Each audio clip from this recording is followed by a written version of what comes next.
Hello বন্ধুরা, আমি শম্পা। আমার এই ছোট্ট চ্যানেলে তোমাদের সবাইকে জানাই অনেক অনেক শুভেচ্ছা আর ভালোবাসা। আমার কিন্তু প্রতিদিনেরই কাজের একটা নির্দিষ্ট রুটিন থাকে, আর শুধু আমার নয়, আমার তো মনে হয় আমাদের সবারই, যে যেখানেই কাজ করুক সবারই কাজের একটা নির্দিষ্ট রুটিন থাকে। আর আমার দিনের শুরু হয়ে যায় এই যে এমন ভোরবেলা থেকে, তখন যেন মনে হয় আকাশে সূর্যদেবও উঠে পারেনি, বেশ ঠান্ডা থাকে পরিবেশটা। তখন নিজের কিছু কাজ সেরে মিমিকে নিয়ে একটু পড়াতে বসেছিলাম। আজ এত সকাল সকাল পড়া গান সব কমপ্লিট করে নিলি কেন রে? আজকে 11টায় টিভিতে একটা শো আছে, তাই দেখবো বলে। কিসের শো? ওই যে কার্টুনে দুকা দাম এরকম একটা কি হবে, তাই দেখবো।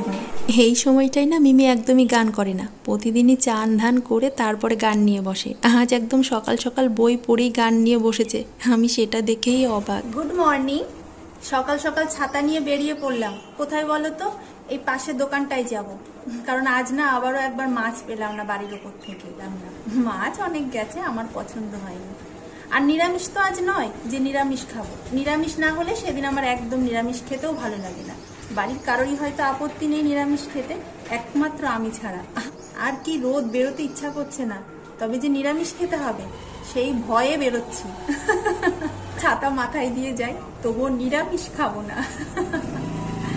দেখো কেমন মাথা মোটা আমি, দোকানে যাচ্ছি অথচ মানি ব্যাগটাই নিইনি। ওই যে ওইটুকু বেরিয়ে না একটা ওই যে কুলফি দাদা আসছিল, সেই কুলফির আওয়াজে ভাবলাম মিমিকে একটা কুলফি কিনে দিই, অথচ দেখি হাতে মানি ব্যাগই নেই। ভাগ্যিস ওই দাদাটা এসছিল, না হলে সেই মানি ব্যাগ ছাড়াই চলে যেতাম দোকানটায়। তারপর মিমিকে একটা কুলফি কিনে দিয়ে গেলাম। আর এই সময় তো স্কুলে থাকে, এইসব কুলফি টুলফি ওর একদমই আর খাওয়া হয় না। আজ বাড়িতে আছে তাই ভাবলাম ওকে একটা কুলফিই কিনে দিয়ে যাই। তারপর ওকে ওটা কিনে দিয়ে এই দেখো দোকানে আসলাম, আমার জিনিসপত্র সব কিনে নিলাম।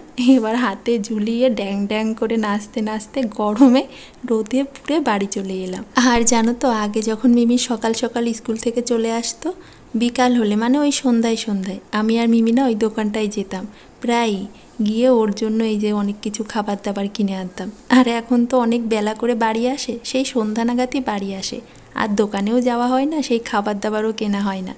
আজ আবার তো আমি দোকানটায় গিয়েছিলাম, তাই ওর জন্য আবার একটু খাবার কিনে আনলাম, যেগুলো পেয়ে ও ভীষণ খুশি দেখো।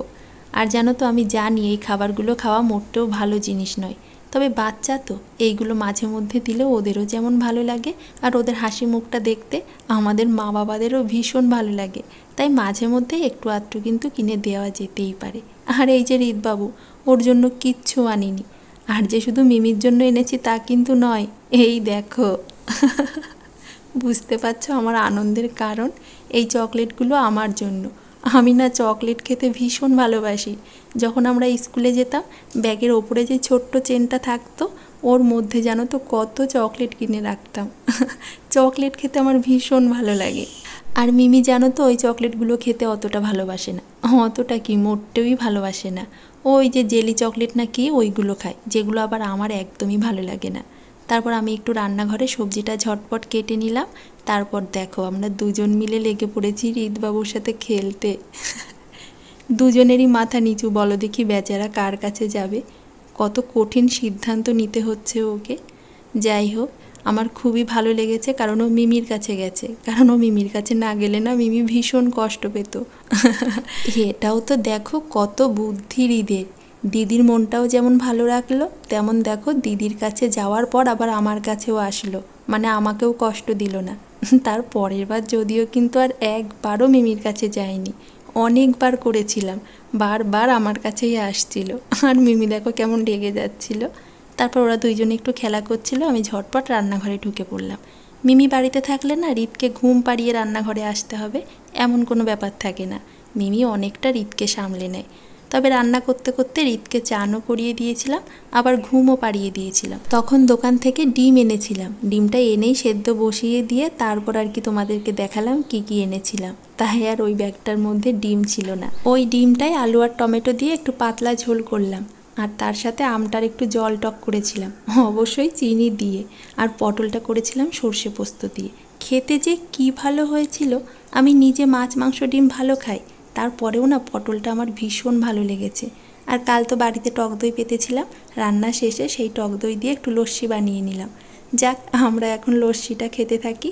ভিডিওটা আজ এখানেই শেষ করলাম। কাল আবারও ফিরে আসবো আরও একটা নতুন ভিডিও নিয়ে। সবাই ভালো থেকো আর অবশ্যই অনেক অনেক আনন্দে থেকো। টাটা।